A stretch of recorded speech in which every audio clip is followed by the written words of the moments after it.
আজ আমরা প্রায় 22 ঘন্টা যাবত আমরা আমরণ অনশনে বসেছি আমাদের 3টা মৌলিক দাবি পূরণের জন্য।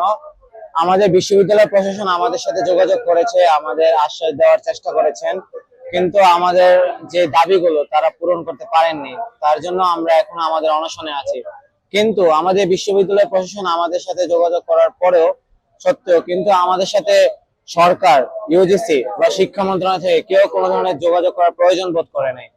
আমাদের এখানে শিক্ষার্থীরা 3জন শিক্ষার্থী অসুস্থ হয়ে গেছেন, 2জনকে ডাক্তারের কাছে নেওয়া হয়েছে আর আরেকজনকে স্যালাইন দিতে হয়েছে। একমাত্র স্মার্ট সিটি বসুন্ধরা, আধুনিকতায় এক ধাপ এগিয়ে। দীর্ঘদিন ধরে আন্দোলন করে আসছে, প্রায় 37 দিন আমাদের এই আন্দোলন চলমান রয়েছে। বরিশাল বিশ্ববিদ্যালয়ের শিক্ষার্থীরা তাদের ন্যায্য অধিকার বা নিজেদের যে সুবিধাটুকু পাওয়ার কথা সেই সুবিধা আদায়ের বা অধিকার আদায়ের আন্দোলন করছে আজকে প্রায় 37 দিন। তারপরে গতকাল রাত্রি থেকেই এই কঠোর কর্মসূচি, যেটা অনশনের মতো সিদ্ধান্তে তারা গিয়েছে এবং সেই কর্মসূচি বাস্তবায়ন করছে। আসলে আপনারা দেখেছেন যে এই দীর্ঘদিন ধরে আন্দোলন করলেও ঊর্ধ্বতন কর্তৃপক্ষ অর্থাৎ রাষ্ট্র সরকার থেকে কিন্তু কোনো প্রকার কোনো যোগাযোগ করায়নি, যা আমাদের জন্য একটা হতাশার জায়গা তৈরি করছে যে বিশ্ববিদ্যালয়ের শিক্ষার্থীরা তাদের অধিকারের জন্য রাজপথে নামলেও সরকার থেকে যোগাযোগ করা হবে না। এটা আমাদের জন্য খুবই হতাশার জায়গা। যে সরকার শিক্ষার্থীদের ম্যান্ডেট নিয়েই সরকার প্রতিষ্ঠিত, সেই সরকার অবশ্যই শিক্ষার্থীদের অধিকার নিশ্চিত করবে, এটা আমাদের প্রত্যাশা ছিল।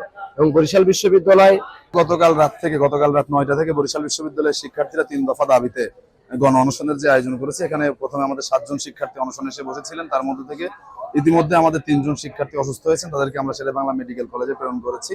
বাকি যারা এখনো আছেন তাদের শারীরিক অবস্থা আসলে আশঙ্কাজনক, এবং এর বাইরে নতুন কিছু শিক্ষার্থী আবার আজকে আপনারা দেখেছেন যে নতুন করে অনশনে এসে যুক্ত হয়েছে। কিন্তু আমরা খুব উদ্বিগ্ন একটা ব্যাপার নিয়ে, যে আসলে যে দাবিতে আন্দোলনগুলো চলছে এবং সরকারের যে সংশ্লিষ্ট কর্তৃপক্ষের দৃষ্টি আকর্ষণ করার জন্য তাদের দিক থেকে ন্যূনতম অর্থে কোনো যোগাযোগ করা বা শিক্ষার্থীদের খোঁজ খবর নেওয়া বা তাদের দাবি নিয়ে আলাপ আলোচনা করার কোনো ন্যূনতম উদ্যোগ আমরা দেখিনি।